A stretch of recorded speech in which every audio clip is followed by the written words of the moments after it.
मेरे प्रिय बच्चे, यह संदेश तुम्हारे लिए ही भेजा गया है। इसे हल्के में मत लेना और अधूरा मत छोड़ना, क्योंकि आज मैं स्वयं तुम्हें एक दिव्य वरदान देने आया हूँ। ऐसा वरदान जो हर किसी को नहीं मिलता, केवल वही इसे प्राप्त करता है जो वास्तव में इसका अधिकारी होता है।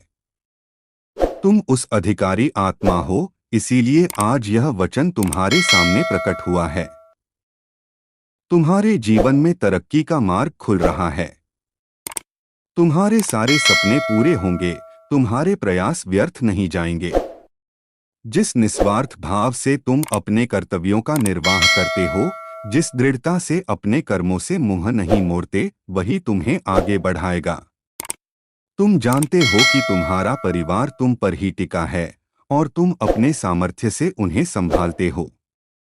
बहुत लोग तुम्हारे प्रयासों में कमी निकालते हैं, तुम्हें दुखद शब्द कहते हैं, लेकिन तुम्हारी आत्मा जानती है कि तुमने कितनी कठिनाइयों से यह मार्ग तय किया है। तुम्हारी मेहनत व्यर्थ नहीं जाएगी, उसका फल तुम्हें अवश्य मिलेगा।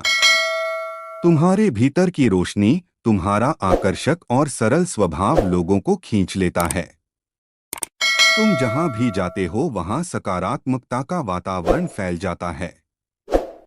लोग तुम्हारी ऊर्जा से प्रभावित होकर स्वयं को बदलने का प्रयास करते हैं।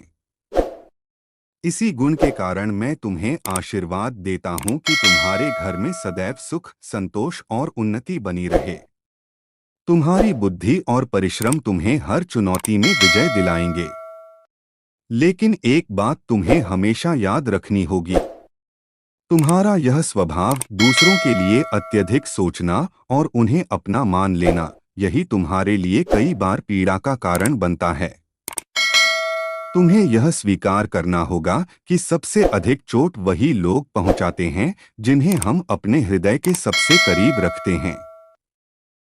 जिनके लिए हम अपनी खुशी तक त्याग देते हैं, वही हमारे आंसुओं की वजह बन जाते हैं।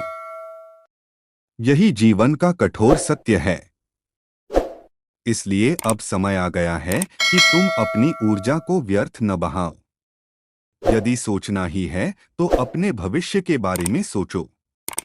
अपने जीवन को सुंदर और सफल बनाने के लिए नए मार्ग खोजो, नए अवसरों की ओर कदम बढ़ाओ।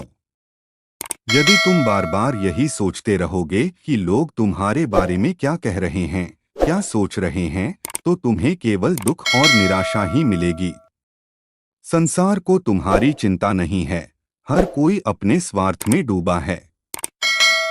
तुम्हारा कोमल स्वभाव तुम्हें जल्दी ही किसी से जुड़ने पर मजबूर करता है। कुछ क्षण की बातचीत के बाद ही तुम उन्हें अपना मान लेते हो और यही तुम्हारे हृदय को आहत करता है। अब समय आ गया है कि तुम थोड़ी सावधानी अपनाओ। किसी और के लिए अत्यधिक सोचने से पहले अपने लिए सोचो, क्योंकि तुम्हारे भले के बारे में इस संसार में कोई और नहीं सोचेगा, केवल तुम स्वयं ही अपने लिए कर सकते हो। अपनी ऊर्जा और विचार उन लोगों या परिस्थितियों में मत खो जो तुम्हारे लिए नहीं सोचते।